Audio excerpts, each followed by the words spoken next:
captions, Instagram captions, because some people love them. When you read their captions, it's almost like an essay. It's just packed full of value and they're great. But then again, some people hate them and they will just simply put an emoji or a song lyric. But today, I want to teach you how to write the perfect Instagram captions so that your audience begin reading them, loving them, and wanting to learn more. So, without any further ado, let's just dive straight into some tips. Tip number 1. People always ask me, how long should my caption be? Should it be short? Should it be long? Because I'm seeing all of these different people and they have various different caption strategies. In my opinion, go long. It's there. You've got the character count. Use it to your advantage.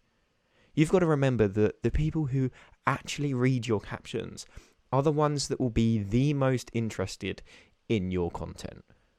Let's say you create carousels like me, for example, value-based posts that people have read through 10 slides. Not many people are going to want to go and read that caption, but those that do are expecting good things from that caption because they've just consumed a value-based post that took them 10 slides to read through. So you've got to deliver for these people. Doesn't matter if people don't read it. What you're doing is you're providing this further value for those that actually do. So don't just have an emoji there. Use it to your advantage. Tell a story. Tell people how it applied to you. Go long. You've got the character count there to do that.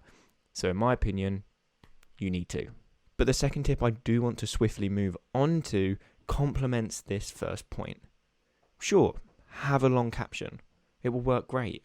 But this caption has to complement the post that you have just made them consume.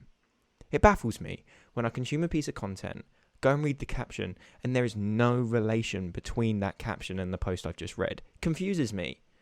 And that almost stops me reading that caption because it makes no sense. So your caption must complement what these people have just consumed in the post itself.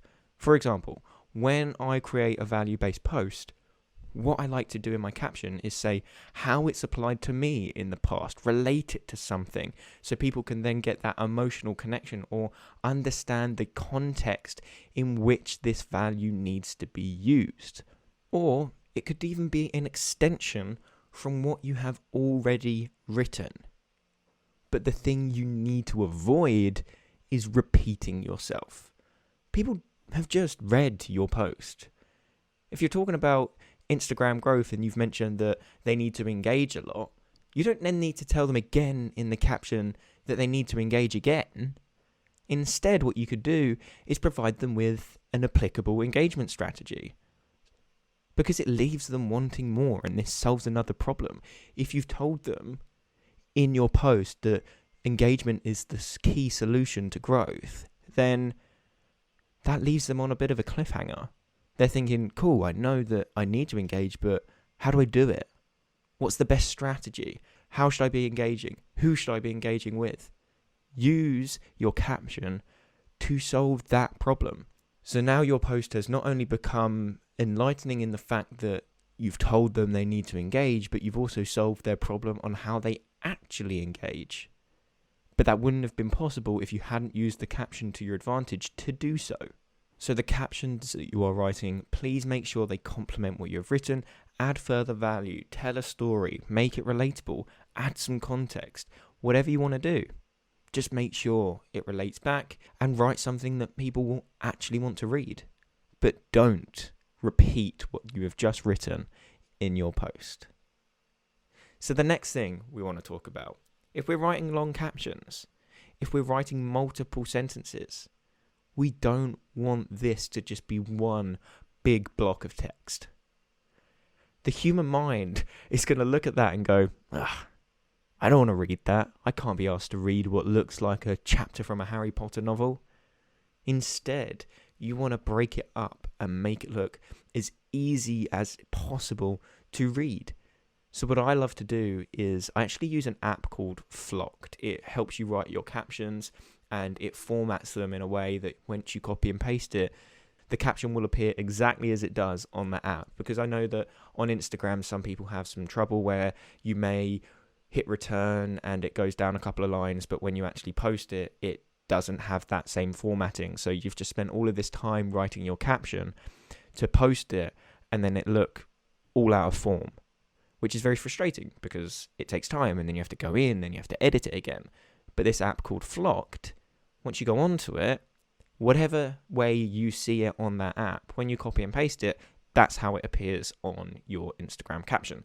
So what I love to do is I love to go into this app, and when I'm writing out, after every full stop, I will have a line break.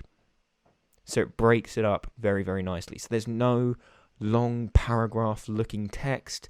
It's simple. It's broken up, easy to read. And when you've just got one sentence broken up every single time, it's much easier for someone to look at that and go, that's easier to read. There's not as much text there. Because even though you've got the same amount of text, just because it's not bunched up into one big paragraph, people look at that and go, there's not as much text there. When in reality, there's exactly the same. But because you formatted it in a better way, it's easier to consume.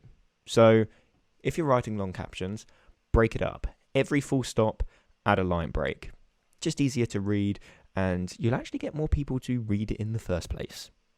Now, the final thing that I want to mention, and it relates back to a point I made earlier, because I said that those that read your caption are the most interested in your content out of anyone else, because they've consumed everything within the post itself, and then they've gone on and consumed even more within the caption because they saw the value in the post you provided. So these people are primed. So you need to have a call to action at the end of your caption.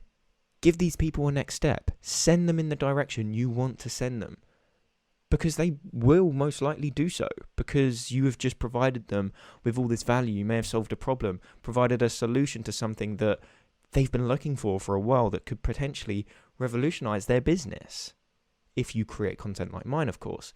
However, if you don't then tell them where they need to go next, they're just going to go on to the next post in their feed. And we don't want that. We want to retain that attention and have a call to action. Send them to your website. Get them to book in a call. Direct them to another social platform you may use. For example, I sometimes send people to the podcast or get them into my Facebook group. You name it. But make sure that there is a call to action there for those that want to take that next step. And another example, something I do quite often. At the end of some of the carousels I create, I will ask my audience a question and then a simple call to action of comment your thoughts below. Now, if these people read my post, see that comment below call to action, but then they read my caption, it's likely that by the time they get to the end of my caption, they would have forgot the question that I asked them in the post.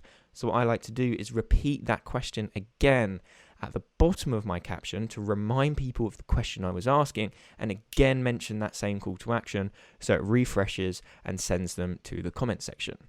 Now that could be the same with anything you do.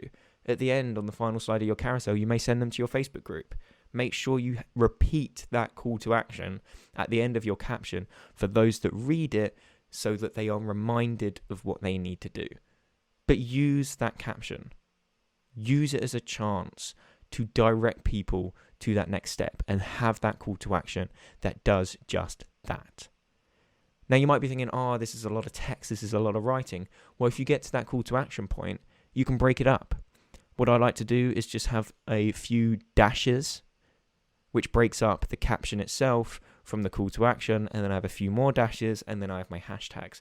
So it just separates everything so that people can read each part and understand what each part is in more detail and more clearly. So break it up, make it look as neat as possible. Use the app Flocked to help you format that caption exactly the way you want it so that when you post it, it appears in exactly the same way. And that wraps up my caption tips. So number 1, we had go long. Write as much as you want to write. Get it all off your chest because those that read it will. Number 2, make sure that the caption you write actually complements the post. But don't repeat what the piece of content has just said. Number 3, line breaks. We don't want one big paragraph of text. We want something that's easy to read. Something that is going to entice people to read in the first place because they're going to look at it and go, that looks simple. I'll read that now, rather than That's a lot of text. I don't want to touch it. So break it up, makes it look far, far easier to read. And then final point, make sure you have a call to action. Give people that next step they need to take, because those that do read your caption are the most likely people to take that step. And that's it. That's how you write the perfect Instagram caption.